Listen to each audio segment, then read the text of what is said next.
नमस्कार. The core infinity academy या YouTube चॅनलवर आपल्या सर्वांचे स्वागत. मी अमित डहाणे. आज आपण राज्यसेवा 2025 ही जी डिस्क्रिप्टिव्ह एक्झाम आहे या संदर्भातील डिस्क्रिप्टिव्ह एक्झामच्या मध्ये जो वैकल्पिक विषय हा सुद्धा एक आपल्याला काय दिलेला आहे, सिलेबसचा एक भाग आहे. त्या वैकल्पिक विषयापैकी भूगोल या वैकल्पिक विषयाची माहिती आपण आज घेऊया.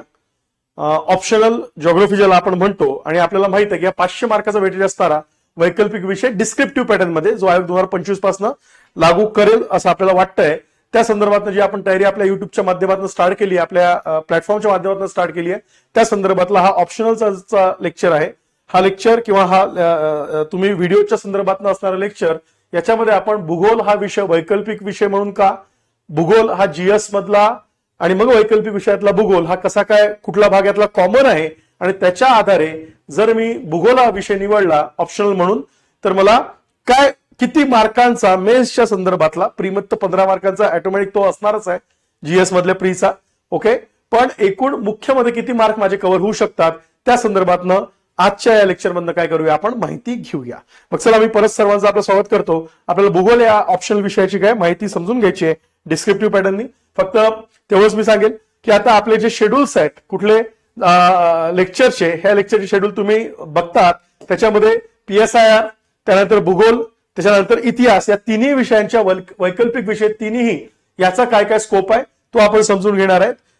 जसं मी भूगोलाचं बोलेल तसंच मॅडम पॉलिटीचं बोलेल PSIRचं, आणि तसंच देसले सर इतिहासाबद्दल बोलतील आणि तुम्हाला त्यातनं माहिती होईल. हे सुद्धा लेक्चर तुम्ही बघा. आणि परत आपली जी 4 जानेवारीपासून सिरीज आहे, आपण यातलं एक लेक्चर कंप्लीट केलेलं आहे एनसीईआरटीचं. हे लक्षात घ्यायचं. त्यातलं पुढचं लेक्चर आहे आपलं एनसीईआरटीचं सिलेबस समजून घेतल्यानंतर पुढचं लेक्चर एनसीईआरटी समोर ठेवलं आणि आयोगाचे आत्ताचे असणार आहे ऑब्जेक्टिव्ह पॅटर्न मधले प्रश्न तिथे कसे एनसीईआरटीला मॅच होतात जीएस साठी, आणि परत मग डिस्क्रिप्टिव्ह पॅटर्न साठी हे एनसीईआरटीचा कसा उपयोग करता येईल या संदर्भातला पुढचं लेक्चर्स आपल्या एनसीईआरटी सिरीज असणार आहे. ती म्हणजे काय, तर PYQ आणि एनसीईआरटी याला आपण इतिहास, पॉलिटी आणि जिओग्राफी असं आपण मॅच करणार आहे. चालेल, मग आपण आता समजून घेऊया की भूगोल हा विषय वैकल्पिक विषय म्हणजे आम्ही अभ्यासतो तो युपीएससीला पण असेल की एमपीएससीला सिलेबस सेमच दिलेला आहे. मग आपण दोघांचे कव्हर करू, फक्त आपण मराठी माध्यमातून बघतोय हे इथे लक्षात घ्या. सोर्सेस मी काय असेल ते इंग्लिश आणि मराठी परत एकदा सांगेल, सोर्सेस काय वापरायचे इंग्लिश आणि मराठी वेगळे, किंवा कोणाला वाटतं की थोडंसं मिक्स सोर्सेस वापरू शकतो का, तसंही आपण करू शकतो. शिवाय शेवटी आपण लिखाण कौशल्यावर काय आता सगळ्या गोष्टी डिपेंड आहे. पण हा जिओग्राफी हा जो ऑप्शनल युपीएससी आणि एमपीएससी मुख्य परीक्षेला याच्या संदर्भातली माहिती आपण काय करूया आता बघूया, ती मी इथं एक्सप्लेन करतो तुम्हाला. पण बघा, युपीएससी किंवा एमपीएससी मध्ये आता असणारा वैकल्पिक विषय याचं वेटेज 500 मार्काचं आहे. मी डोळ्यासमोर जर भूगोल ठेवला त्या भूगोलात मला काय लक्षात घ्यावं लागेल हे आपण समजून घेऊया. की जिओग्राफीमध्ये पहिले मी विचार करतो भूगोल हा जीएस मध्ये सुद्धा असणारा विषय, तो असा नाहीये की जीएस मध्ये नाहीये, पण जीएस मध्ये असताना मग तेव्हा स्कोप बद्दल बोलतो. जीएस मध्ये पेपर 1 मध्ये आहे तो साधारणतः इथे युपीएससीला विचार केला 90 ते 105 आउट ऑफ 250 गुणांपैकी 90 ते 105 असा हा जीएस 1चा काय होतो, भाग होतो. हा सुद्धा एक पॉईंट इथे तुम्ही काय करायचं आहे, लक्षात ठेवायचा आहे. ओके, आणि एवढाच आपण पुढचा एक भाग इथं विचारात घेऊ शकतो की जीएस 3 मध्ये हा जो जीएस 3 आहे इथे सुद्धा जवळजवळ 75 गुणांपासनं तर परत निवळ 95 गुणांपर्यंत काय आहे, सहभाग आहे. म्हणजे साधारणतः 200च्या आजूबाजूला, कधी कमी कमी जास्त 200च्या अवतीभोवती GS1 आणि GS3 मध्ये भूगोलाचा भाग आहेच. ते आपण बघूया भूगोलामध्ये सेक्शन काय, कुठले कुठले भाग भूगोलाचे त्याच्यात येतात ते आपण समजून घेऊया नीट जेव्हा आपला वैकल्पिक विषय म्हणतो. असा आपला हा जीएस मधला असणारा भाग आहे जो कंपल्सरी आहे, त्याला चॉईस नाहीये वैकल्पिक मध्ये टाकायला, हा सगळ्यांसाठीच असणार आहे. पण याच्या सोबत मग जेव्हा मी चॉईस मध्ये जे 26 विषय दिलेले आयोगाने, ज्याला मी ऑप्शनलचे 26 सब्जेक्ट्स म्हणतो, ते जेव्हा आम्ही घेतो त्यापैकी मग आम्हाला जर आम्ही भूगोल घेतला तर तो जर भूगोल 500 मार्काचा मी अभ्यासला, जो तुम्ही वैकल्पिक विषय भूगोल म्हणून किती मार्काचा असेल, कुठल्याही ऑप्शनला 500 मार्काचा असतो. याच्यात 2 पेपर आहे, पेपर 1 पेपर 2. हा पेपर 1 असतो, हा 250 मार्कसाठी असतो, आणि पेपर 2 सुद्धा किती 250 मार्कसाठी असतो.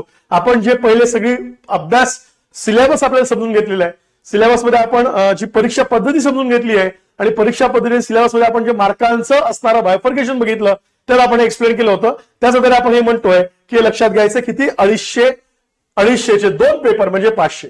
पण मी हे 500 जेव्हा मी अभ्यासतो, बट ऑब्वियस हा जीएस मध्ये असणारा जो काही मला 200 प्लस गुणांचा असणारा हा ऑटोमॅटिक माझा काय होतो तिथे कव्हर होतो का? आता 100% कव्हर होतो. शिवाय भूगोलाचा आणखी एक बेनिफिट मी सांगू शकतो. मग मी सिलेबस कडच्या एक्सप्लेन करायला येतो. त्या सिलेबस आणि त्याचं काय असून स्ट्रक्चर काय असेल ते बघतो. भूगोलाचं नक्कीच आहे, भूगोल समजणं फार गरजेचं आहे. बिकॉज मी ऑलरेडी आधीच्या लेक्चरमध्ये तुम्हाला म्हटलेलं आहे, geography creates the history. Again जॉग्राफीमुळे भूगोल हा इतिहासाची निर्मिती करतो. आता मी ते शिवाजी महाराज आणि आपला एकूण इतिहास, ज्या सह्याद्रीतले किल्ले, पश्चिम, मावळे याच्यात मी जात नाही. ते मी आधीच्या एका लेक्चरमध्ये बोललेलो आहे, तुम्ही ऐकलं असेल ते. पण समजून घ्या, भूगोल अंडरस्टँड होणं फार महत्वाचं आहे. Geography decide your history, but of the geography decide your settlement, वसाहती. Geography decide will your economic development. सगळं भूगोल डिसाइड करतो, हे लक्षात घ्या. भूगोलाच्या आधारेच तुम्हाला काय करावं लागणार आहे? प्रगती करावं लागणार आहे. भूगोलातले असणारेच नैसर्गिक संसाधनांचा उपयोग करून तुम्ही तुमचा विकास म्हणजे मानव हा आपला विकास साधत गेला, या गोष्टी होत गेल्या, हे लक्षात घ्यायचे आहे. जितक्या प्राचीन संस्कृती आहे ज्या आम्ही कन्सिडर करतो, त्यामुळे आमची सिंधू संस्कृती असेल, तर मेसोपोटेमियाची असेल किंवा नाईल नदीची असेल, ज्या काही संस्कृती नदीच्या खोऱ्यात बसलेल्या आहे, तिथे नदी पाण्याची मुबलकता होती, मुबलक पाणी उपलब्ध होतं आणि म्हणून तिथे लोक सेटल झाले, विकास झाला, संस्कृती क्रिएट झाली, कल्चर क्रिएट झाला. कारण की भूगोलामुळे या गोष्टी साध्य होतात. मग हे जे बेसिक अंडरस्टँडिंग आहे, जॉग्राफी तुम्हाला बेस्ट करून देते आणि मग सगळ्याच विषयांची तुम्हाला समज होते, सगळे विषय इंटिग्रेटेड करता येतात, हे लक्षात घ्यायचं आहे. सो दॅट इज अगेन मी म्हणेन ते पण एक वेगळ्या प्रकारचं इम्पॉर्टंट भूगोलाचं आहेच, हे समजून घ्यायचंय. पण यस, आज आपण बघूया की ऑप्शनल मध्ये घेतला, मग मी जीएसचा पण सिलेबस इथं दाखवतो. पहिले ऑप्शनचं म्हणणं जाऊया आपण. आता ऑप्शनल सिलेबस खूप लेंदी आहे का? लेंदी आहे, मोठा आहे. भूगोलाविषयी बऱ्याच म्हणजे जे काही विद्यार्थी आता जुने विद्यार्थी म्हणण्यापेक्षा म्हणजे नवीन विद्यार्थी, मग त्यातले काही नवीन आणि काही थोडे जुने आणि जे काही आणखी सिनियरचं ऐकतात, युपीएससी वाल्यांचं ऐकतात, त्यांचं बरोबर आहे. ते म्हणतात सर आम्ही जे युपीएससीला जॉग्राफी घेतलात त्यांच्याकडे आम्ही ऐकतो का विषय व्हास्ट आहे. मोठा आहे, मोठा आहे, विषय मोठा आहे. मग परत सर शॉर्ट विषय ऑप्शनला पाहिजे, शॉर्ट विषय. हे सगळं खरं असलं तरी तुमचा कम्फर्ट महत्वाचा आहे. विषय समजणं आणि विषय मांडणं हे तुम्ही कशात कम्फर्ट आहे जास्त मॅटर आहे. जर तुम्हाला विषय मांडता आला तरच तुम्हाला मार्क पडणार आहे, मार्क मिळणार आहे, हे इथं लक्षात घ्यायचं आहे. अन्यथा होणार नाही. मग हा सगळ्या गोष्टींसाठी आपल्याला हा विषय काय करायचा आहे? समजून घ्यायचा आहे. ते आपण इथे काय करूया? समजून घेऊया. मग बघा, पहिले टॉपिक्स आणि मार्क्स याचं रिलेशन तुम्हाला क्लिअर कट माहित पाहिजे, हे लक्षात घ्यायचं आहे. ज्यावेळेस मुख्य परीक्षा आणि दोन्ही परीक्षा हे डोक्यात कायमच पाहिजे. मुख्य परीक्षेला आपण जर तरी म्हटलं तर भूगोल हा एक मी इथे ठेवतो, तर भूगोलातनं मला मुख्य परीक्षातल्या कंपल्सरी असणाऱ्या जीएस मध्ये किमान 200 गुण मला मुख्यला द्यायचे. शिवाय पूर्व म्हटलं तर पूर्वला कंपल्सरी मला 15 क्वेश्चन म्हणजेच माझे 30 गुण माझ्या कोणाचे असणार आहेत भूगोलाचे. याच्या व्यतिरिक्त आता याची जर मला क्लिअरिटी असेल तर मी अशीच क्लिअरिटी कोणाची आणायला पाहिजे? मी ऑप्शनलची आणायला पाहिजे. मग ऑप्शनल मध्ये कुठल्या प्रकारचे टॉपिकसाठी मार्क्स असतात हे मला माहित पाहिजे. की ऑप्शनल मध्ये 2 पेपर आहे. एक पेपर आहे ज्याला मी म्हणतो पेपर 1, याच्यात काय टॉपिक्स असतात आणि पेपर 2 मध्ये काय टॉपिक्स असतात.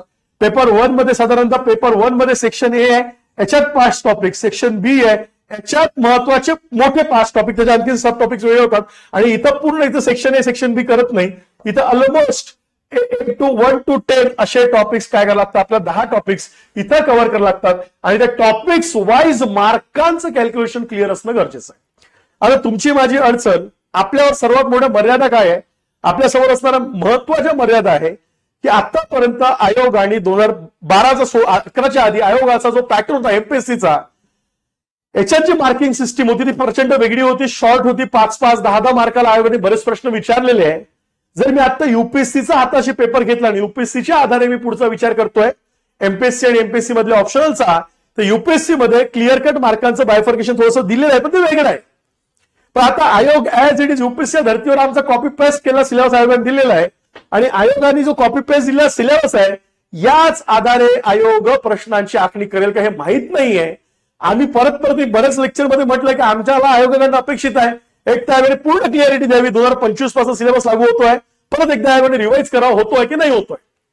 दुसरं, आयोगाने आम्हाला हे सांगायला पाहिजे की जो आम्ही सिलेबस दिलेला आहे त्या सिलेबस मधला क्वेश्चनचा pattern in terms of marking कसा असेल. कारण की आता 1 वर्ष राहिला आमच्या आधी तयारीला, हे आयोगाने क्लिअर करणं फार गरजेचं आहे. पण आपण ऑलरेडी आयोगाकडे बऱ्याच रिक्वेस्ट टाकलेल्या आहे पण आयोगाचा अजून त्यावर रिप्लाय आणि काही गोष्ट नाहीये, तर आपण अपेक्षा करू की आयोग त्यावर काय करेल, आपल्याला क्लिअरिटी देईल. मग हे समजून घ्यायसाठी आपल्यासाठी आपण उरतं काय आता, तर युपीएससी मध्ये काय प्रकारे प्रश्न विचारले जातात त्याच्या आधारे आम्ही काय करतोय, एमपीएससी ला पुढे नेतो, हे लक्षात घ्यायचंय. आणि मग त्याच्यामुळे युपीएससी प्रमाणे आपण म्हणूया ज्योग्राफी मध्ये असणारा पहिला पेपर आहे. या पहिल्या पेपरमध्ये 2 सेक्शन येतात, एक येतं सेक्शन ए, ओके, सेक्शन बी. इथे तुम्हाला 4 प्रश्न दिलेले असतात. इथे क्वेश्चन 1, 2, 3, 4 हे लक्षात घ्यायचंय, बरोबर आहे. इथे क्वेश्चन नंबर 5, 6, 7, 8 मी दाखवतो, मी टाईप पण करून आणलेला आहे. तुम्ही जर स्क्रीनशॉट पण घेऊन घ्याल लेक्चर मध्ये थांबून, हे पण तुम्हाला इथे लक्षात येईल. ओके, मी त्याचा स्क्रीनशॉट पण घेतलेला आहे, हा इथे समजून घेऊया आपण, बरोबर. आता बघा इथे 1 मध्ये हा 1 कंपल्सरी आहे, इट्स अ कंपल्सरी, तुम्ही त्याला ऑप्शन मध्ये टाकू शकत नाही. सेक्शन बी चा 5व्या नंबरचा क्वेश्चन हा कंपल्सरी असतो. आणि तुम्हाला उरलेल्या याच्यातनं कुठलाही एक प्रश्न सोडवायला मुभा आहे, आणि याच्यातनं सुद्धा कुठलाही एक प्रश्न किमान तुम्हाला चॉईस करावा लागतो. आणि एकूण 8 पैकी तुम्हाला कंपल्सरी आहे 5 प्रश्न. किती कंपल्सरी आहे, 8 पैकी 5. त्या 5 पैकी 2 हे तर कंपल्सरीच आहे, याला ऑप्शन नाहीये. You have to attempt question 1 and question 5 are compulsory. Then out of म्हणजे excluding question 1 and 5 there are compulsion, एक तरी प्रश्न दोन्ही सेक्शन मधून किमान एक सिलेक्ट करा. मग तुम्ही काय करू शकता, तुम्ही कदाचित त्यातले 2-3 पण घेऊ शकता आणि फक्त इथला 7 घेऊ शकता. आयदर 6-7 इथला घेतला तर किमान यातला एक हा तरी घेऊ शकता, हे लक्षात घेणं गरजेचं आहे. हा सेम पॅटर्न पेपर 1 पेपर 2 असा तुम्हाला ज्योग्राफीच्या ऑप्शनलच्या पेपर 1 मध्ये आयोगाने युपीएससीच्या लेवलवर दिलेला आहे. लेट्स सी हा आम्हाला पेजच्या पण. आता इथं पण सेक्शन ए सेक्शन बी केलेलं नसतं, पण लक्षात घ्या याच्यात सुद्धा आपल्याला काय करावं लागतं, आयोग जेव्हा करतं तिथं पण क्वेश्चन 1 हा कंपल्सरी आहे आणि हा मॅप बेस प्रश्न असतो. कोणला बेस, मॅप. हा इंडियाचा पेपर आहे, हा संपूर्ण इंडियाचा पेपर आहे. मी सेक्शन दाखवतो काय काय ते नंतर सिलेबस दाखवतात ना. हा सगळा इंडियाचा पेपर हे लक्षात घ्यायचंय. मॅप बेस प्रश्न, आणि याच्यात तुम्हाला 10 लोकेशन देतात आणि ते 10 लोकेशन विथ 30 वर्ड्स मध्ये त्याचं डिस्क्रिप्शन हे कंपल्सरी आहे, हा समजून घ्यायचा आहे. इथं असणारा क्वेश्चन 5 याच्यात A B C D E असे छोटे छोटे लक्षात घ्यायचे. 10-10 मार्काला काय असतात, प्रश्न असतात, आणि हे तुम्हाला कंपल्सरी अटेंड करणं काय गरजेचं आहे. हा पहिला प्रश्न यातला 1 मधला ए हा मॅपचा असतो. इथे ए बी सी डी इथं सुद्धा हे असतात. हे 2 प्रश्न केले की सेम 3, 4 आणि 5 यापैकी 2, आणि इकडे 7, 8 जे काही असेल 6, 7 आणि 8 याच्यापैकी काय करावं लागेल तुम्हाला, कंपल्सरी 1 किंवा 2 घ्यावं लागेल. असं नेचर पेपर 2 मध्ये पण आहे. हा एक बेसिक पॉईंट समजला पेपर 1 पेपर 2, ते लक्षात घ्यायचं आहे. मला पेपर 1 मी परत एकदा डिफाईन किंवा एकदा सांगतो. आता आपण सिलेबस कडे जाण्याच्या आधी आपण काय करू, त्याचे वाक्य बघूया कसले आहे. पेपर 1 हा पूर्ण प्राकृतिक भूगोल हा तुमचा सेक्शन ए आहे, ओके. आणि दुसरा तर आम्ही म्हणतो मानवी भूगोल हा तुमचा बी आहे. This is the paper 1 of your optional. Physical geography, त्याच्यामध्ये फिजिकल मध्ये युअर जिओमॉर्फोलॉजी भूरूपशास्त्र, हवामानशास्त्र, सागरशास्त्र, नंतर आम्ही जीवावर किंवा जीवशास्त्र त्याला आम्ही म्हटलं, जीवशास्त्र म्हणजे बायोलॉजी नाही, दॅट इज द बायोजिओग्राफी असं त्याचं म्हटलेलं आहे. And last is the environmentalism, environment. असे 5 सेक्शन, याच्यात 5 भाग आहे. किती भाग आहे, 5 भाग आहे, ते मी डिफाईन करून दाखवतो. आणि परत त्याच्यात ह्युमन ज्योग्राफी मध्ये सुद्धा किती भाग दिलेले आहे, 5 भाग. असा पेपर 1 चे एकूण 10 टॉपिक आपल्याला काय महत्वाचे आहे पेपर 1 साठी. सेक्शन ए सेक्शन बी हे लक्षात घ्या, बिकॉज सेक्शन बी मध्ये पण मला तयार राहावं लागेल.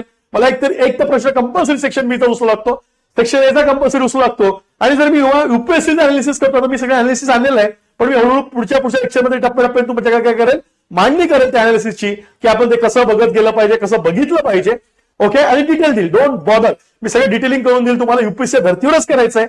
आणि म्हणूनच त्या दिवशी पण मुलांनी प्रश्न विचारले, आणि मला पण वाटतंय की जर मी युपीएससी मराठी मीडियम जर मी प्रिपरेशन स्टार्ट केलं तर it will automatically help with the MPSC. आणि एमपीएससी अजून धाकधूक आहे, जागा कमी जास्त, पण युपीएससी शिवर शॉर्ट आहे. माध्यम मराठी घेऊन आपण युपीएससी यश मिळू शकतो, कितीतरी विद्यार्थ्यांनी यश मिळवलेलंच आहे, हे सुद्धा आपण बघूया. पण टप्प्याटप्प्याने आपण पुढे जाणार. पेपर 2 मध्ये एक येतो भारताचा भूगोल. हा भारताचा पूर्ण भूगोल आम्ही तिथे म्हणतो. दुसरा हा सुद्धा भारताचा भूगोल आहे, पण ऑलमोस्ट कन्सर्न इज द आर्थिक भूगोल. जसे इथं सेक्शन ए सेक्शन बी आहे, इथं जरी सेक्शन ए सेक्शन बी केलं नसेल, हे आमच्या एकूण 10 टॉपिक आहे, जवळजवळ 6 ते 7 टॉपिक आर्थिक भूगोलाला आहे. मग आर्थिक भूगोलामध्येच तुम्हाला कृषी बघावं लागेल, आर्थिक भूगोलमध्येच तुम्हाला वसाहती बघावं लागेल, आर्थिक भूगोलमध्येच औद्योगिक बघावं लागेल, आर्थिक भूगोलमध्येच दळणवळण बघावं लागेल. हे आम्हाला समजून घेणं गरजेचं आहे. पण दिस 4 मेजर सेक्शन जर आम्ही कव्हर केले, एक फिजिकल ज्योग्राफी म्हणजे आमचा ऑलमोस्ट सगळ्या ज्योग्राफीचा बेसच फिजिकल ज्योग्राफी आहे, हा महत्वाचा आहे, कन्सेप्च्युअल पार्ट आहे, समजणं गरजेचं आहे. हे जर आम्ही इथं नीट क्लिअर केलं, there is the human geography. आणि ह्युमन ज्योग्राफीमध्ये अगेन ज्याला जीएसचं इकॉनॉमी आहे, इकॉनॉमीचा बराच भाग येतो. माझं काय म्हणणं असतं, ज्यावेळेस आम्ही भूगोलाचा अभ्यास करतो, भूगोल लिहायला सोपं आहे की सगळ्यात, मला असं वाटतं, बरं आता तो माझा ऑप्शन होता म्हणून मला वाटू शकतं, पण लिटरली भूगोल लिहायला फार सोपं आहे. भूगोलामध्ये खूप फॅक्ट्स, खूप गोष्टी लक्षात ठेवण्याची गरज नाही. Once you understand the basic geography, तुम्ही असलेल्या प्रश्नातनं सहज, मी काही प्रश्न पण दाखवतो, बरं ऑब्व्हियसली युपीएससीचे प्रश्न समोर येतात. आता एमपीएससीचे प्रश्न फार जुने झालेले आहे, ते रिलेट करत नाही. एमपीएससीचे प्रश्न फार स्ट्रेट फॉरवर्ड आहे, त्यात फारसा आयोग म्हणजे त्यात असं वाटतच नाही की आत्ताच्या लेवलनी आपण त्यात काही हे करता येईल. पण ते बघूया आपण, आयोग काहीतरी डिफाईन करून दिलं आपल्याला तेव्हा आपल्याला समजेल. पण सध्या आपल्या युपीएससीचा बेस आहे, त्या आधारित आम्ही काय करतोय ते बघतोय, हे पण आपल्याला लक्षात ठेवायचं आहे. त्या आधारे मी काही प्रश्न दाखवतो तेव्हा मी दाखवतो की लिहायला सोपं आहे भूगोल. भूगोल समजलं तुम्हाला लिहायला, कारण लिहिता येणं फार महत्वाचं. इट्स अ डिस्क्रिप्टिव्ह एक्झाम आणि लिहिता यायला भूगोला सोपं आहे. इंटिग्रेटेड इकॉनॉमी सोबत आहे. जसं तुम्हाला जीएसला इकॉनॉमी आहेच, इकॉनॉमी म्हणजेच काय इकॉनॉमिक डेव्हलपमेंट आहे, सोशल डेव्हलपमेंट आणि इकॉनॉमिक सोशल डेव्हलपमेंटचा बराच संबंध ज्योग्राफिकल असणारे नॅचरल रिसोर्सेसशी आहे. हे इंटिग्रेटेड होतं, त्याच्यामुळे भारताचा असणारा सेकंड पेपर जो आहे याच्यातला हा इकॉनॉमीशी आर्थिक भूगोलच म्हटलंय, ओव्हरलॅप होणारा टॉपिक आहे. आणि त्यातले काही घटक या मानवीय भूगोलाच्या सेटलमेंट वगैरेशी ओव्हरलॅपिंग होणारे घटक आहे. आणि काल मी एनसीआरटी दाखवलं, एनसीआरटी तुम्ही आधीचं लेक्चर बघितलं काल, म्हणजे मागचं एनसीआरटी लेक्चर पहिलं सिलेबसला, तो जर पेस आला तर आपल्याला इझी जातं अभ्यासाला. हे सुद्धा इथं काय करायचंय लक्षात घ्यायचं आहे. मग जस्ट परत मी एक दाखवतो, हा पेपर 1 बघा कसा असतो. मी जस्ट पेपरचं मार्किंग केलेलं आहे, युपीएससी आधारे केलं. सेक्शन 1 सेक्शन बी, टोटल क्वेश्चन आपल्याला 8 दिलेले आहे. त्यातला क्वेश्चन नंबर 1 आणि क्वेश्चन नंबर 5 याला काय असतं, इट्स अ कंपल्सरी. हे कंपल्सरी आहे, बरोबर आहे. याच्यापैकी कुठलाही एक आणि याच्यापैकी कुठलाही एक किमान सोडवावं लागतं. आणि पण एकूण प्रश्न किती अटेम्प्ट करावं लागतं, 8 पैकी 5. मग तुम्ही हा एक कुठलाही घ्या, प्लस आणखीन यातला एक घ्या किंवा यातला एक घ्या, हे तुम्हाला मार्किंग करावं लागतं पेपर 1 मध्ये. आणि मग पेपर 1चं स्ट्रक्चर कसं आहे हे लक्षात घ्यायचंय. हे जे आहे क्वेश्चन नंबर 1 जो कंपल्सरी आहे, याच्यात 5 ABCD प्रश्न दिलेले असतात आणि ABCD मध्ये 10 मार्काला एक असं तुम्हाला 150 शब्दांमध्ये 10 मार्काचा प्रश्न मानला लागतात. म्हणजे 50 मार्काचा प्रश्न असतो, पण 10 मार्काला हा प्रश्न असतो, हे इथे लक्षात घेऊया. आणि आणखीन जर मी खोलात विश्लेषणात गेलो, हे सगळं लिस्ट आणि हे सगळं मी तुम्हाला शेअर करेल अनालिसिस, जर या खोलात केलं, माझ्याकडे 2021चा हा 22चा पेपर आहे. हा 22चं कंपल्शन मी सांगतो. क्वेश्चन 1 मध्ये ABCD जे आयोगाने कव्हर केलेलं आहे, म्हणजे आपल्याला कंपल्सरी ABCD सगळं अरेंज करणं. याच्यात एक ए हा जिओमॉर्फॉलॉजीचा होता. दुसरा लक्षात घ्यायचा आहे, एक जिओमॉर्फॉलॉजी कंपल्सरी प्रश्न होता त्याच्यात. त्याच्यानंतर दुसरा होता क्लायमेटॉलॉजीवर, हवामानशास्त्रावर होता, जे प्राकृतिक मधलंच आहे. आणि तिसरं सी म्हणजे ओशनोग्राफीवर सुद्धा होतं. एक बायोजिओग्राफीवर सुद्धा होतो आणि एन्व्हायरमेंटल जिओग्राफीवर सुद्धा होतो. So what is mean by that, की कंपल्सरी हा सेक्शन फिजिकल जिओग्राफीला डिवाइड केलेला आहे. म्हणजे 50 मार्क लिहायचे आहे, फक्त 10 मार्कांमध्ये 5 प्रश्न लिहायचे आहे. It's all belong from the ABCDE. तिथं 5 सेक्शन म्हणजे त्यातले जर सब टॉपिक्स काढले तुम्ही, फिजिकल मधले subtopics that is the geomorphology, climatology, oceanography, biogeography आणि एन्व्हायरमेंटल जिओग्राफी, याच्या 5 मधले 5 एक प्रश्न आलेले आहे. ते आपण गेस करून जाऊ शकतो. त्याचे अँगल आपल्याला लक्षात असतं, त्याला फार व्हेरिएशन नाहीये हे लक्षात घ्या. त्याला आम्ही सहज मांडणी करू शकतो. हा पण एक पॉईंट समजून घ्या. नेक्स्ट क्वेश्चन 2 20 मार्काला आहे. 20 मार्काला आहे म्हणजे किती आहे, इथे तुम्हाला लिहायची लिमिट आहे 250 शब्द. परत 15-15चे काय करायचे 2. मग आता तुम्ही क्वेश्चन 2 जर तुम्हाला लिहायचं झालं तर तुम्हाला 2 मधला एक इथला असं नाही. 2 म्हणजे कम्प्लीट ABC. ए म्हणजे कम्प्लीट ABC, हे इथे लक्षात घ्यावं लागेल. सी 30ला परत ABC आणि हे स्ट्रक्चर आहे. पण आता मी जर 21-22 तुम्हाला सांगतोय विश्लेषण, त्याच्यातला ए मधला एक जो होता पहिले जिओमॉर्फॉलॉजीचा होता, बी जो होता अगेन ओशनोग्राफीचा होता, बोटन टोपोग्राफी वगैरे, आणि सी जो होता बायोजिओग्राफीचा होता. टी मध्ये क्लायमेटॉलॉजी, ओशनोग्राफी आणि एन्व्हायरमेंटल विचारलं, आणि परत चौथ्यात एन्व्हायरमेंटल क्लायमेटॉलॉजी क्लायमेट, म्हणजे हा कम्प्लीट फिजिकल ज्योग्राफीला डिवोट आहे सेक्शन ए. मी सेक्शन बी मध्ये येतो. सेम सेक्शन बी मध्ये गेलो तर इथे काय ABCD 5 प्रश्न, 10 मार्काचा एक प्रश्न पूर्ण कव्हर करावा लागेल. पण यातला पहिला हा पर्स्पेक्टिव्ह इन ह्युमन ज्योग्राफी याच्यावर विचारला होता, ज्याला आम्ही सोशो स्पॅशल डायलॅक्टिझम असं म्हटलं जातं. वाद आहे तो, म्हणजे इट्स अ थेरॉटिकल. त्याच्यावर देन एन्व्हायरमेंटल ज्योग्राफी आणि इकॉनॉमिक ज्योग्राफी याच्यावरचा प्रश्न होता, तो सोपा होता. देन इकॉनॉमिक ज्योग्राफीवरचा परत प्रश्न आला, प्रोटेक्टेड कल्टिव्हेशन वगैरे काय आहे आणि लार्ज प्रोडक्शन कसं होईल त्याच्यावर आधारित होता. देन अगन रिजनल इम्बॅलन्स, प्रादेशिक विषमता कशामुळे कशी नाही तिथे आला होता. आणि मॉडेल्स थेरीज असा प्रश्न विचारला होता. जे जे सेक्शन दिलेले आहे त्यावर आयोगाने कव्हर केलं होतं. अगेन ए क्वेश्चन स्ट्रिक, एक प्रश्न 20 मार्काचा 20 शब्द, 15 परत 200 ते 250 शब्दात लिहिणं गरजेचं आहे. ए परत 20 असे करून तुम्हाला पेपर 1 मध्ये आयोग काय करतं, नंबर ऑफ क्वेश्चन्स विचारतं. हा युपीएससीचा पॅटर्न आहे. एमपीएससी अजून काहीच डिफाईन नाही केलाय आणि मग त्या आधारे आम्ही या गोष्टी करतोय हे इथं लक्षात घ्यायचं आहे. हा प्रश्न असाही असू शकतो, ते सुद्धा आम्हाला बघावं लागेल. Same paper 2 4 section A section B 1 2 3 4 5 6 यातले 2 प्रश्न करायचे. आणि इथेही सेम, फक्त हा लक्षात घ्यायचा, हा जो पहिला प्रश्न आहे ओके, हा मॅप बेस आहे कंपल्सरी. ओके, 10 मार्काला काय मॅप बेस प्रश्न आहे. भारताला मॅप देतात युपीएससीत, 10 पॉईंट देतात, 10 लोकेट करा आणि त्याचं 30-30 शब्दात काय लिहा, वैशिष्ट्य लिहा, हे इथे केलंय. मग BCD सगळं काय असणार आहे तुमचं, वेगवेगळ्या प्रश्न असणार आहे लाईक सेम तिथं. आणि हा एकूण असणारा 50 प्रश्नांचा हा पण पॅटर्न आम्ही काय करायचं इथं लक्षात ठेवायचं आहे. हे सुद्धा इथे लक्षात घ्यायचं आहे. Given outline map. ओके, आणि याच्यातलं तुम्हाला 30 वर्ड्स मध्ये लिहायचा. परत हा 10 मार्काला, हा 10 मार्काला, हा 10 मार्काला आणि हा 10 मार्काला, हे सुद्धा लक्षात घ्यायचं आहे. हा सॉरी, इथे 4च असतात, ढील असतो. हा 10 मार्काला, कारण की हाच 20चा असतो, हे समजून घ्या. हाच काय पहिला प्रश्न 20 मार्काचा आउटलाईन मॅपचा. परत सेम नेचर, आणि जे तिथे दिलेले शब्द आहे, म्हणजे मी मागचं प्रश्नाचं अनालिसिस केलं ते सरळ दिलेलं आहे की जे टॉपिक्स तिथे आलेले आहे तेच टॉपिक रिपीट, म्हणजे ते जे सिलेबस आहे तो सिलेबस आहे. आणि युपीएससी सुद्धा सिलेबस दिलेला ऍज इज ते सिलेबसला दिलेला आपल्याला प्रेझेंट केलेल्या प्रश्नाला उचलतं. फक्त युपीएससी एवढंच आहे, सेकंड पेपर मध्ये युपीएससी करंट पर्स्पेक्टिव्हने विचारण्याचा प्रयत्न करते, because it's a geography of India. भारताचा पेपर आहे हा, आणि याच्यात तुमचं असणारं जे काही एकूण भारताचा भूगोल आहे आता सध्या करंट सिनॅरिओ मध्ये, त्या भूगोलावर, म्हणजे for example landsliding in Himalaya जास्त विचारतात आहे, किंवा सॉइल डिग्रेडेशन होत आहे, आपल्या इथं जमिनीची धूप होते आहे. मग आपल्या इथं मी काल पण आधीच्या लेक्चरमध्ये पण बोललो, उत्पादकता, अन्नधान्य स्कॅरसिटी हा महत्वाचा इश्यू आहे. 23ला पण हा प्रश्न विचारलाय, 22ला पण विचारला होता वेगळ्या अँगलनी 23ला, बिकॉज इट्स अ करंट पर्स्पेक्टिव्हनं या पेपरला खूप हँडल करतं युपीएससी.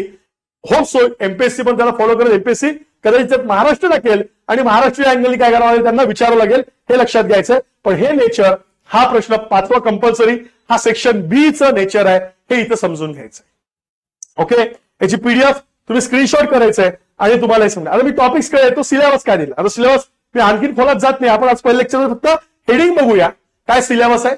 पुढच्या लेक्चरमध्ये मग एक एक सेक्शन मी याचा डिफाईन करेल. त्याच्या पुढच्या लेक्चरमध्ये आपण एक्झाम स्ट्रॅटेजी डिसाईड करूया की मेन्स ऑप्शन घेतला तर मग अभ्यासाचा बुक रिसोर्सेस काय हे पुढच्या ह्याच्यात. इथे लक्षात घेऊया. बेसिक बघा की प्राकृतिक भूगोल फिजिकल, याच्यात 5 घटक येतात. भूरूपशास्त्र म्हणजे जिओमॉर्फॉलॉजी, हवामानशास्त्र क्लायमेटॉलॉजी, सागरशास्त्र ओशनोग्राफी, जैविक भूगोल ज्याची बायोजिओग्राफी आणि पर्यावरणीय भूगोल. याच्यावर सेक्शन ए म्हणजे 125 मार्क्स याच्यावर विचारणार. दुसरा मानवी भूगोलातील दृष्टिकोन, it's a theoretical the perspective in human geography. Second आर्थिक भूगोल इकॉनॉमिक ज्योग्राफी, भारतासह जगाचे विचारलं जातं, इथे लक्षात घ्यायचंय. लोकसंख्या आणि वसाहत, बट ज्योग्राफीवर डिपेंड आहे तुमचे रिसोर्सेस, आणि तुमचे रिसोर्सेस यातनं डिपेंड असणार आहे, हे लक्षात घ्यायचंय. रिसोर्सेस काय असणार आहे, डिपेंड असणार आहे. हा सुद्धा भाग इथं काय करा लक्षात घ्यायचा आहे. ओके, आणि प्रादेशिक नियोजन, बट ऑब्वियस तुमचे इकॉनॉमिक डेव्हलपमेंट, तुमचे रिजनल डेव्हलपमेंट. महाराष्ट्राचं जर एक्झाम्पल झालं, आम्ही म्हणतो विदर्भाचा विकास झाला पाहिजे, मराठवाड्याचा विकास झाला पाहिजे, कोकणाचा विकास झाला पाहिजे, पश्चिम महाराष्ट्राचा विकास झाला. सगळ्यात जास्त नैसर्गिक रिसोर्सेस कुठे आहे तर आमच्या पूर्व विदर्भात आहे, पण त्यामुळे तिथं विकास नाही. म्हणजे घटकं काय, कारण काय, हे मी लोकल उदाहरण दिलं आहे, म्हणजे रिजनल उदाहरण दिलं आपल्या महाराष्ट्रातलं. पण असंच थोडं भारताबद्दल बोलावं लागेल आणि मग तिथे येऊन महाराष्ट्र आणि मग जग कुठेतरी कनेक्ट करता येईल असं लक्षात घ्या. लास्ट मानवी भूगोलाची प्रारूपे, द मॉडेल, ह्युमन ज्योग्राफीचे मॉडेल्स कुठले आहेत, थेरीज कुठले आहेत, लॉज कुठले आहेत, असा हा पेपर 1. पेपर 2 याच्यात जरी सेक्शन नसेल दिलं तर याच्यात 10 टॉपिक आहे. मग पहिला प्राकृतिक रचना, भारताची प्राकृतिक रचना, आता महाराष्ट्राची पण घ्यावंच लागेल because it's a MPSC. This is युपीएससीचा syllabus as it is, but आता एमपीएससी म्हणून महाराष्ट्राची पण प्राकृतिक रचना विचार करावाच लागेल. सेकंड, नैसर्गिक संसाधने भारतातले सेम अबाउट द महाराष्ट्रातले. कृषी agriculture about the India same about the Maharashtra. उद्योग भारतातले, इथं महाराष्ट्रातले पण. दळणवळण वाहतूक भारताची पण आणि महाराष्ट्राची पण. सांस्कृतिक भूगोल cultural geography Bharat Maharashtra. Settlements वसाहती भारताच्या सुद्धा महाराष्ट्राच्या सुद्धा. देन अगेन रिजनल डेव्हलपमेंट ज्याला आम्ही म्हणतो, प्रादेशिक विकास भारताचा महाराष्ट्रातला. त्यानंतर राजकीय दृष्टिकोन, त्याला आम्ही पॉलिटिकल पर्स्पेक्टिव्ह म्हणतो किंवा अस्पेक्ट्स म्हणतात. आणि समकालीन महत्वाचे मुद्दे, समकालीन कंटेम्पररी इश्यूज, हे फार महत्वाचे आहे ज्योग्राफीच्या दृष्टीने आणि ते सगळे पर्यावरणाला मॅच होतात. हा पण एक भाग लक्षात घ्या. असे पॉइंट्स त्यांनी काय दिले आहे, पेपर 2 मध्ये दिलेले आहे. हा पण इथे लक्षात घ्यायचा आहे. पण मी येतो जीएस कडे. जीएस आपण काल पण बघितला, हे लक्षात घ्यायचंय. जीएस काय केलं आपण काल पण बघितलं. आणि जीएस मध्ये आता हा सेम जगाचा प्राकृतिक भूगोल, त्याची ऑलमोस्ट आता तुम्ही जर ऑप्शन केला तर GS is not a big deal. GS सगळं काय होतं आपलं कव्हर होतं, इझी कव्हर होतं. हा पण एक भाग लक्षात घ्यायचा आहे. जगातील प्रमुख नैसर्गिक संसाधनांचे वितरण, भूकंप, सुनामी, जितका जीएसचा भाग आहे तो याच्यात कव्हर होतो का होतो. जीएस 3 मध्ये हा कृषीच्या संदर्भातला देशात विविध भागातील मुख्य पिके, पीक पद्धती, विविध प्रकारचे सिंचन, वाहतूक, दळणवळण, इकॉनॉमिक ज्योग्राफी याच्यात आहे, कृषी याच्यात आहे. हा सुद्धा भाग काय होतो आपला कव्हर होतो, हे लक्षात घ्यायचं आहे. आणि याच्यासोबतच पर्यावरण, हा संवर्धन पर्यावरणीय हा जीएसचा भाग आहे, कंपल्सरी आहे.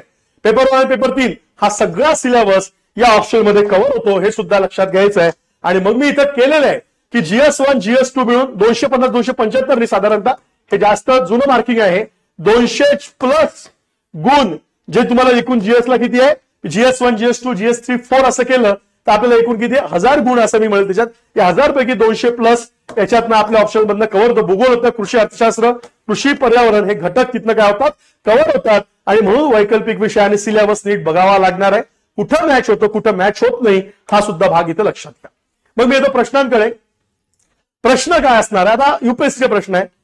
Given a detail account of the bottom topography of the Pacific ocean. बरं हा प्रश्न फार चॅलेंजिंग होता का, अजिबात नाही, हे लक्षात घ्या. आता writing, again writing is the another skill. तुम्ही एक्सप्रेस काय करता, इथं तुम्हाला असणारा स्टॅटिक कंटेंट म्हणजे तुमचा जो बेसिक अभ्यास असतो, कंटेंट असतो, त्याच्यासोबत तुम्हाला थोडा जेव्हा प्रेझेंटेशन करता, मॅमनी पण त्या दिवशी त्यांच्या याच्यात समजून सांगितलं की प्रेझेंटेशन इज मॅटर. तुम्ही कुठल्याही प्रश्न बदलणार नाहीये, बरोबर, प्रश्न आहे ते अवतीभोवती फिरून येणार, कंटेंट बदलणार नाहीये. पण सगळेजण तेच पुस्तक वाचणार आहे, सगळेजण तेच ऐकणार आहे, पण प्रेझेंटेशन खूप मॅटर होतं. त्या प्रेझेंटेशन मध्ये तुम्ही कुठला एखादा ऍडिशनल ऍस्पेक्ट देता त्याच्यावर तुमचे मार्क्स आणि तुम्हाला एक्स्ट्रा जे 2-4 मार्क द्यायचे त्याच्यावर ठरतं, त्याच्यावर आपला पोस्ट आणि आपला रिझल्ट ठरत असतो, हे लक्षात घेऊया. मग आता बघा, given detail account of the bottom topography of the Pacific ocean, हे लक्षात घ्यायचंय. हा ओशनोग्राफी ज्याला आम्ही म्हणतो, जिओमॉर्फोलॉजी आम्ही ज्याला म्हटलं होतं, फिजिकल जिओग्राफी, जिओमॉर्फोलॉजी, क्लायमेटॉलॉजी, ओशनोग्राफी, हे जे घटक बघितले होते, सागरशास्त्र, त्यातला बेसिक प्रश्न आहे. मग डिटेल पॅसिफिक ओशन बद्दल विचारलाय. मग आता पॅसिफिक ओशनला 15 मार्काला विचारलाय. जर इथं 200 किंवा 250 शब्द इथं रिक्वायर्ड असेल तर आम्ही समजून घेऊया. तर पहिले तुम्ही जर प्रेझेंटेशन करताना मॅप दाखवू शकले, महत्वाचा की तुमचा पॅसिफिक ओशन येतो कुठं, आणि मग पॅसिफिक ओशन दाखवताना तुम्हाला या साईडनी असणारा हा अमेरिका आणि या साईडनी असणारा एकूण हा सगळा काय असणार आहे, या साईडनी असणारा महत्वाचा तुमचा आशिया, आणि in between that is a Pacific ocean. कुठले कुठले खंड त्याच्यात येतात, इथं असणारा दक्षिण अमेरिका असेल, उत्तर अमेरिका असेल, इकडे असणारा आशिया खंड असेल, इकडे असणारा आमचा ऑस्ट्रेलिया, फिजी वगैरे या गोष्टी असेल. मग याच्यामधला जर आहे तर त्याच्यात तुम्हाला काय म्हटलंय, डिटेल अकाउंट, डिटेल शब्द वापरलाय, म्हणजे सखोल विश्लेषण द्या कोणाचं, तुमच्या पॅसिफिक ओशनचा टोपोग्राफीचं. आता जनरली पॅसिफिक असेल की इंडियन असेल, ओशन टोपोग्राफी ऑलमोस्ट काय सेम असतात. जसं फॉर एक्झाम्पल भूखंड मंच आहे, सागरी मैदान आहे, किंवा सागरी गर्ता आहे ज्याला आम्ही म्हणतो, किंवा त्याच्यातले असणारे सी माउंट असेल किंवा सी प्लॅटूज असेल, ऑल आर द सेम. पण याच्यातलं वैशिष्ट्य काय, तर ओल्ड डीपेस्ट ट्रेंच ज्याला आम्ही म्हणतो ऑफ द वर्ल्ड, ती इथं आहे मरायना गर्ता, हे लक्षात घ्यायचं आहे. तिथं जगातील खोल, त्यातल्या त्यात पॅसिफिकचं सगळ्यात मोठं क्षेत्रफळ जास्त आहे. त्याच्यानंतर तुमच्या असणारे आणखी एक मोठी फिश बँक जिथं जास्तीत जास्त उत्पादन केलं जातं किंवा होते मत्स्य, ते याच्यात आहे. मग तुम्हाला याच्यात एक असणारं त्याचं फिजिकल सेटिंग त्या टोपोग्राफी सांगावं लागेल, प्लस याच्यात तुम्हाला आता सध्या इकॉनॉमिक इम्पॉर्टन्स सांगावं लागेल, त्याचं रिजनल इम्पॉर्टन्स सांगावं लागेल. हे जर तुम्ही सांगू शकले तर या अकाउंट सोबत तुम्हाला म्हणजे डिटेल बॉटल टोपोग्राफी सोबत तुमचे मार्क एक्सेस होणं काय साहजिक एक्सेस होईल. दुसरा प्रश्न, soil erosion soil degradation are the threat to the food supply discuss. Soil erosion म्हणजे त्याच्या मृदेची धूप म्हणतो किंवा सॉइल डिग्रेडेशन त्याला आम्ही म्हणजे डिग्रेड होणे म्हणजे अपरती म्हणतो आम्ही कोणाची मृदेची मृदेची गुणवत्ता कमी होते. आता बट पीएससीचं काय म्हटलं यांनी इथं threat to the food supply because food supply अन्न हे जमिनीतनं उगवणाऱ्या पिकामधनं अन्न येतं आणि food is the necessary food chain जेव्हा आम्ही म्हणतो पहिला प्रोड्युसरच हे जमिनीतनं निघणार आहे त्याच्यावर पहिला कन्झ्युमर म्हणजे आपण भले आपण शाकाहारी असेल तर काही असेल then second then third again all the ecosystem and food chain depend on the first food supply. आणि लक्षात घ्या आपली आजची ऊर्जा ही अन्नाच्या मार्फत आहे. मी कालच्या आधीच्या लेक्चरमध्ये पण जेव्हा एनसीआरटीचा उल्लेख येतं एनसीआरटी तुमची सुरुवात झाली पाहिजे तर एनसीआरटी फार चांगला डेटा दिलेला आहे. 10वीच्या एनसीआरटी 10वीच्या किंवा असणारा 8वी मध्ये अॅग्रिकल्चर आहे त्यात छान डेटा दिलेला आहे आणि स्टार्ट दिलेला आहे की soil as the source soil is the first and essential source of the all kind of the food चेनचं वाक्य आहे त्याच्यात. प्रत्येक असणाऱ्या अन्न साखळीची सुरुवात हे मृदेपासूनच आहे आणि मग हे वाक्य कुठेतरी कॅच करून आपण ते लिहिले आणि मग त्याच्या प्रश्नाकडे इरोजन मीन्स काय, डिग्रेडेशन म्हणजे काय आणि हाऊ टू म्हणजे ओव्हरकम इरोजन आणि डिग्रेडेशन त्याच्यामुळे तुमचा फूड सप्लाय कसा कमी होणार आहे हे आपल्याला सांगणं गरजेचं आहे. आणि हे जर सांगितलं तरी आपल्याला तिला प्रश्नाचं उत्तर व्यवस्थित त्या शब्दांमध्ये द्यावं लागतं. नेक्स्ट, भारत की ज्वालामुखी मिट्टी की आर्थिक महत्व. डिस्कस द इकॉनॉमिक ऑल्कॅनिक म्हणजेच काय, सोळा महाराष्ट्र बेसॉल्ट समोर येतं. बेसॉल्ट पासून जाणारी कुठली मृदा येतं, काळी मृदा येतं. आणि मग विचारलं काय पण हे लक्षात घ्या इकॉनॉमिक सिग्निफिकन्स विचारलाय काळ्या मृदेचा. मग आता काळी मृदा म्हणजे काय, काळ्या मृदेला काळा रंग काय आलाय असं एक्सप्लेन करून चालत नाही. तुम्हाला टू द पॉईंट एक्सप्लेन करावं लागतं. जीएस आहे पॉईंट फॉर्म मध्ये गेले तरी बेटर पॉईंट फॉर्म मध्येच लिहिणं अपेक्षित असतं.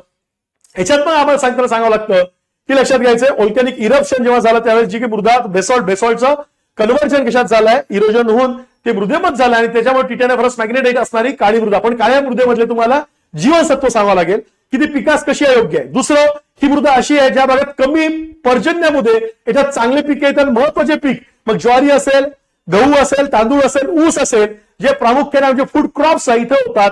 दुसरा व्यापारी आहे, व्यापारी क्रॉप्स आहे म्हणजे आम्ही त्याला म्हणतो की आम्ही व्यापारासाठी वापरतो असे अन्नधान्य आपल्या असे कृषीचे प्रोडक्ट्स आहे. फॉर एक्झाम्पल सोयाबीन असेल, हरभरा असेल, तुमच्या आता असणारं तुमचं करडई असेल आणि ज्याच्यामुळे त्या इकॉनॉमिक इम्पॉर्टन्स काय वाढत जातं.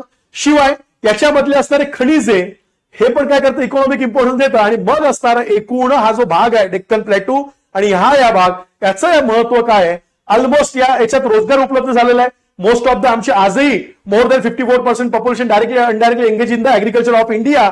आणि मग हा महत्वाचा खालचा भाग तुम्हाला प्लॅटूचा दाखवावा लागेल आणि त्यातले स्टेट मेन्शन करून त्यातली इकॉनॉमी कशी होते काय होते हे तिथं कनेक्ट करणं गरजेचं आहे. पण तुम्हाला हा फोकस हालता कामा नये, दॅट इज इकॉनॉमिक सिग्निफिकन्स.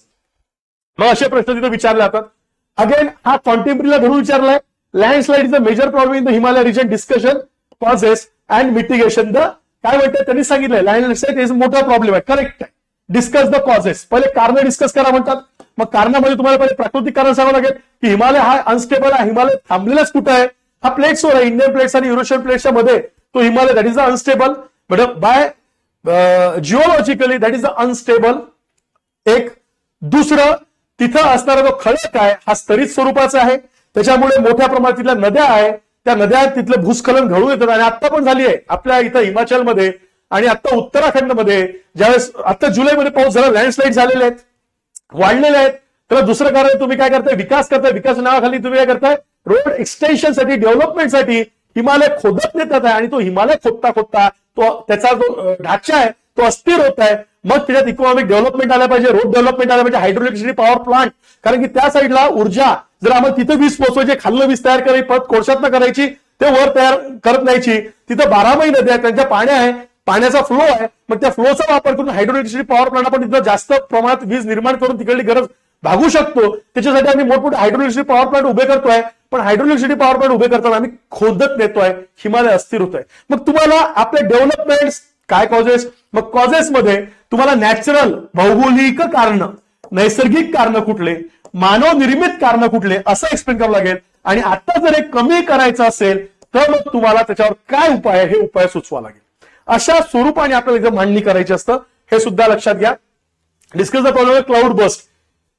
हे बरेच वेळा होतं, मग ते केदारनाथचं असेल 2013 झालेलं आपल्या इथं केदारनाथचं, किंवा आपल्या इथं महाराष्ट्रात सुद्धा दरवेळेस अवकाळी पाऊस जास्त कधी पडतो त्यावेळेस गहू हा पीक, आता बघा ना तुम्ही जानेवारी फेब्रुवारीमध्ये एकदम अवकाळी पाऊस चालू होऊन जातो, किंवा मार्च एप्रिलमध्ये येतं, गारपीट होते आणि एकदम एकाएकी सगळं आताशी आलेलं पीक काय होऊन जातं, नष्ट होतं, पीक खराब होतं.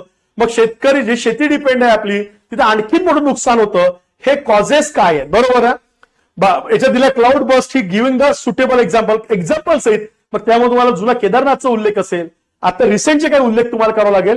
बिकॉज काय केलेलं आहे त्यांनी, याला मी म्हणतोय की याला कंटेम्पररी अस्पेक्ट सुद्धा विचारणारा प्रश्न म्हणतोय, अशा प्रश्न विचार. मग नैसर्गिक कारण आम्हाला द्यावं लागेल की बिकॉज क्लाउड बस्ट काय, what is mean by the cloud burst. Cloud burst natural फेनॉमिनॉन काय आहे, ज्यावेळेस काय होतात वारे ऊर्ध्वगामी जातात, वाऱ्याची शक्ती वाढते, जास्तीत जास्त बाष्प वर घेऊन जातात, वर गेले ट्रोपोस्फिअरच्या बाष्पाचं कंडेन्सेशन होऊन ढगात रूपांतर, ढग कॅरी किती करतात आणि मग हे कधी निर्माण होतात, याचा कालावधी काय, कुठले रिजन्स आहे, कायम हा तिथे फटका बसतो, हे सुद्धा इथे एक्सप्लेन केलं पाहिजे. असे हे टॉपिक्स इथे येतात, हे सुद्धा लक्षात घ्या. असे बरेच प्रश्न तिथे येईल. मग मी तुम्हाला सांगेल की असे आपली भूगोल म्हणजे या स्वरूपाचा भूगोल आहे. भूगोलात तुमची एकदा बेसिक अंडरस्टँडिंग आली तुम्ही 100% लिहू शकता. मग यासाठी 5वी ते 12वी NCERT either state board, GC लिओ फिजिकल आणि ह्युमन जिओग्राफी सोपं आहे. जरी कठीण वाटत असलं इंग्लिश आणि मराठी, आता आपण मी प्रत्येक तुम्ही मराठीत इंग्लिशचे संदर्भ बरेच मराठीत वापरतो, बऱ्यापैकी ट्रान्सलेशन झालेले आहेत ऑलमोस्ट, म्हणजे ट्रान्सलेशन म्हणजे ॲज इट इज नाही, नोट्सच्या स्वरूपात ट्रान्सलेशन करून डिक्टेट करतो क्लासमध्ये ऑप्शनमध्ये, तर यातलंच मटेरियल करून आपण डिक्टेट करतो. ज्यांना वाटते डिक्शनरी पाहिजे तर सिंपल सिरीज रूपा पब्लिशरचे व्हॉल्यूम 1 आणि 2 हे डिक्शनरी पण आहे. फिजिकल जिओ सविंद्र सिंग हे स्टँडर्ड पुस्तक आहे, पण असंच मी ऑलमोस्ट माझं मटेरियल यातलंच नोट्स काढलेलं मटेरियल माझं असतं. ह्युमन जिओग्राफी माजिद हुसेन सरांचं पुस्तक आहे, ते मराठीतलं सुद्धा अवेलेबल आहे. Geography of India Majid Husain सरांचं आहे, किंवा खुल्लरचं माजिद हुसेन सरांचं मराठीतलं सुद्धा अवेलेबल आहे.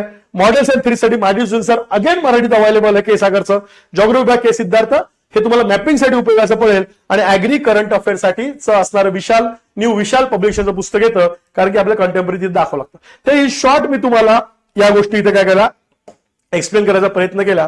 मी एवढंच म्हणेन, भूगोल जर हा मी वैकल्पिक विषय घेतला, मला वाटतं भूगोल हा तुमचा अंडरस्टँडिंग बेस्ड सब्जेक्ट आहे.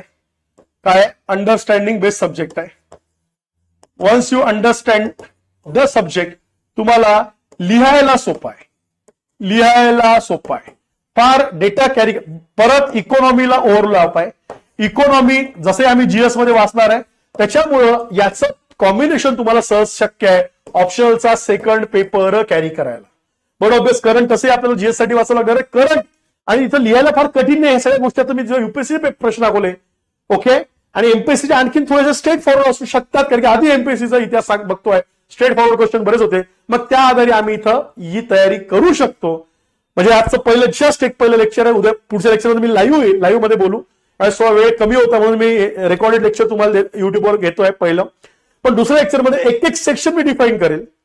रायटिंग कसं लिहिलं पाहिजे, काय लिहिलं पाहिजे, कशा अँगलने लिहिणं म्हणजे काय, त्यातला इंट्रोडक्शन काय असतं, कन्क्लुजन काय असतं, मेन कंटेंट बॉडी म्हणजे काय असतं, पॉईंट फॉर्म मध्ये काय लिहिलं पाहिजे. It's a part of practice व्हावं लागतं. माइंड जे आपलं थॉट प्रोसेस आहे त्या वेन्यू व्हावी लागते, तेव्हा ते आम्हाला समजायला लागतं आणि आम्ही ते इझी जातो. हे सुद्धा इथे लक्षात घ्या. पण त्या वेनी आपण टप्प्याटप्प्याने पुढे जाऊ. दुसऱ्या लेक्चरमध्ये मी सेक्शन वाईज सिलेबस समजून सांगेन आणि परत काही प्रश्न वारंवार आपण बघू म्हणजे तुम्हाला होय. आणि मग बेसिक ऑप्शनलचे काही लेक्चर्स आपण स्टार्ट करू. जर वैकल्पिक विषय घेतला तर जिओग्राफी अंडरस्टँड जर झाला, मी परत सांगतोय तुम्हाला लिहायला सोपं आहे. फॅक्ट्स खूप लक्षात ठेवायची गरज नाहीये, ते ऑटोमॅटिक तो भाग कसा आहे, तो कुठला भाग कुठला, प्राकृतिक विषय समजली त्यावर आपल्याला मांडणी सहज करता येतं आणि लिहायला इझी जातं. हा महत्वाचा आहे. बाकीच्या विषयांच्या पेक्षा कम्पेअर टू जिओग्राफी लिहिणं इझी आहे, हे इथं लक्षात घ्यायचंय. हे आपण समजू. बघा पुढचं हिस्ट्रीचा, मग पीएसआय असे पण आपले लेक्चर तुम्ही बघितले असेल, अजून बघाल. पुढचे लेक्चर्स पण आपण घेऊया, हे लक्षात घ्या. अशा प्रकारे आपल्याला हे आपल्या द कोर इन्फिनिटी युट्यूब चॅनलवरनं हा सगळा कंटेंट 2025 दृष्टीने आपण काय करूया, तयार करूया. So please share, like, subscribe करायला विसरू नका. तुमचे काही प्रश्न असेल, मी पुढच्या लेक्चरला लाईव्ह जेव्हा येईल तेव्हा आपण हे प्रश्न घेऊया नक्की. Okay, thank you so much. थांबतो.